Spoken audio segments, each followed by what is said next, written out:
Flintlock is really good, weird, odd, fun, clumsy at times. Yeah, it's all that during the demo. A44 Games, the studio behind Ashen, is releasing Flintlock later this year. Think Banishers and DMC with a little bit of Souls, and you've got the game. And yep, it's even called a Souls Lite. It's not the first time a game's used that nomenclature, but it's here to stay. What does all that mean? Well, as of now, it means you're playing as a weapon expert and sapper in the Coalition army, and you have to defeat the gods of the Great Below as they try to return to the world, bringing their undead army with you. You team up with a fox god Enki and use axe, gunpowder weapons, and the power of magical fox kick-assness to rip-snort through the Coalition lands to save everybody from evil.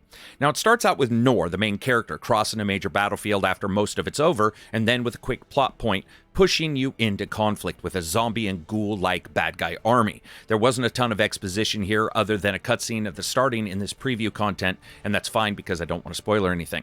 What I did like is how fast the game got you going.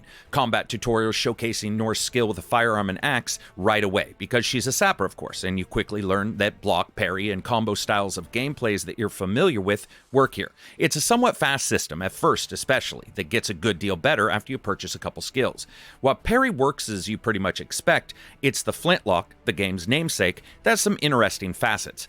First, the gun can do its own bit of damage, sure, and keep an enemy or two from getting closer, but it can also interrupt unblockable attacks from enemies, noticeable by a different colored glow or a longer windup. So while the parry does the expected opening for specials and for hitting an enemy in their stagger, the gun's ability to stop larger attacks in their tracks and how fast it activates felt great. It means you can pull it off as a quick get-out-of-danger kind of move, pushing attacks into smaller enemies, and then just as the power attack almost hits you, you can blast them away. It's a unique double-edged system, though, because you need gunpowder to use the Flintlock, and that's gained by hitting enemies with the axe. So hammering a bunch of lead downwind throughout the entire game isn't going to be possible here. Slashing a couple enemies, killing one or two, then using the Flintlock to stun someone means you find yourself working around the groups because you need that Flintlock to be charged. Or you can try to dodge around the big attack anyway. Sure, we can ignore that somehow hitting enemies recharges the gun. It's a game with a fox god walking around with you, so realism isn't its strong suit, and not the first game to treat firearms like magic anyway.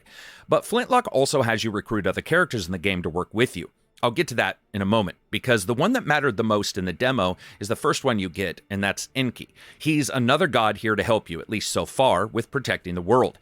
His skills in combat, like marking an enemy for death or opening them up for attack, is one thing, and the game has a very nice synergy between them. But it's later skills that actually benefit the player, with hitting an enemy at the exact same time as Enki, that will trigger more damage that I liked so much. That means he's not just a side companion to occasionally hustle and flow enemies, nor is he just one to harass them, but he has a bit of depth to him. That means a player can simply use them to keep the undead away or humans busy with their distractions, or you can combo attacks with his hits and do more damage.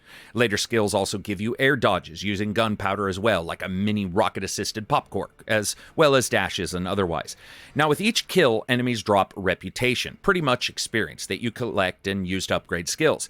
Collecting it augments your damage multiplier, and basically every type of hit does this. Unlike, say, Atlas Fallen, where banked power slowly unlocks more skills in a bar, currently Flintlock is more about just doing raw damage with those reputation bonuses. It's a system not unlike Souls. In a Souls game, you collect them to power up, but it seems a bit more arbitrary, at least for right now. Due to the demo's length, it's hard to see how it's going to play out, but currently it's another button to occasionally hit after battle. However, at any time you can also get hit, and that does of course cause you to lose the banked reputation. And it felt a bit like a system where the enemies would see you doing well against them, and it means you're like a powered up hero in a movie. Though I'm not sure how worried an undead character is going to be of a random person with an axe, but it works well enough. Reputation banked is used for buying items or skills in locations with shops or from the skill list that you have for the characters in your party. Does it feel a bit like Atlas Fallen or a lot of other games? Yes, it does, especially DMC at times. It's an open HUD or open world game, so there's also similarities there, especially the first time you're told to hit a button to slide. The other side of Flintlock, though, is exploration. Working through a series of smaller hub locations at the starting, you get to see that the main world later is divided into 3 large different regions, and Flintlock travels between them, doing side quests as well as just taking out enemies all around it. You can also get characters in the game world to join you in fights, as well as side quests for them, or the groups that they work with. Also, while you yourself can get abilities that help you through some areas for movement, some of the other members will have their own skills, and you can take them with you to find new shortcuts, which might unlock skills or equipment or items around the game world. This also introduces you to the defense of hamlets and cities system that's in the game. Some places have been taken over by the enemy, and attacking and clearing out those cities opens it back up. And since even axe-wielding sappers need their coffee, you go to the nearest coffee shop in the game to get rumors, items, and quests from the new open locations. Graphically, the game reminds me more of Banishers or Atlas Fallen and has more than a passing look to some of the other third-person action slashers we've seen, with the main armies of good-looking, almost misplaced French armies under Napoleon kind of style to them. It's a middle ground affair, and while it's not as high-polished as some of the other games we've seen, it's looking good in some places, especially in the later locations in the demo. I liked its look, but it's still a bit stiff and canned in the animation, something we'll have to see if that's cleaned up. But for a game in current production, probably around where you would expect. What isn't, though, are the kill combos. So when you knock an enemy's shield out of their hand, or you do that last bit of damage, there's some wicked combos in the game that you pull off with the axes that look really great and keep the actual action very fluid.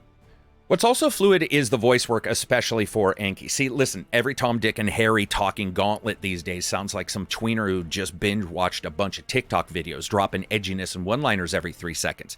But where Enki comes in, he shocks the shit out of you with his cool main character with Palpatine lightning, and then proceeds to remind the human of the human's place in life, and that he's here to do it because of his own free will, so you better suck it up and be nice. It's a nice respite and a great design of a partner so far, and the information that he gives and how he gives it and how it's voice acted works really well. I just like the way that character interacts with the main character in the story.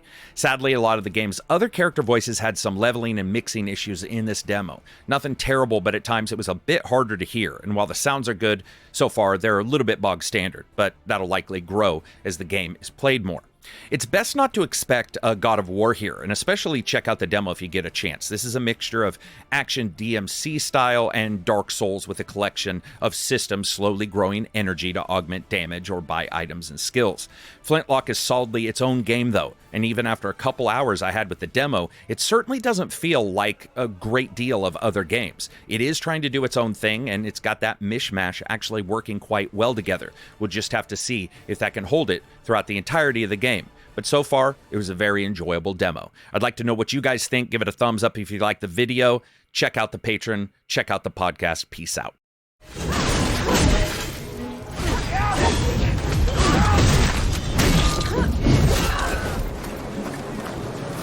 First, it's taxes. Now it's tithes. What's next? Keep it down. Even the store's heavy as these days. All right. Follow the trenches to the old fort. Stop for nothing and no one, understood? Yes, Field Marshal.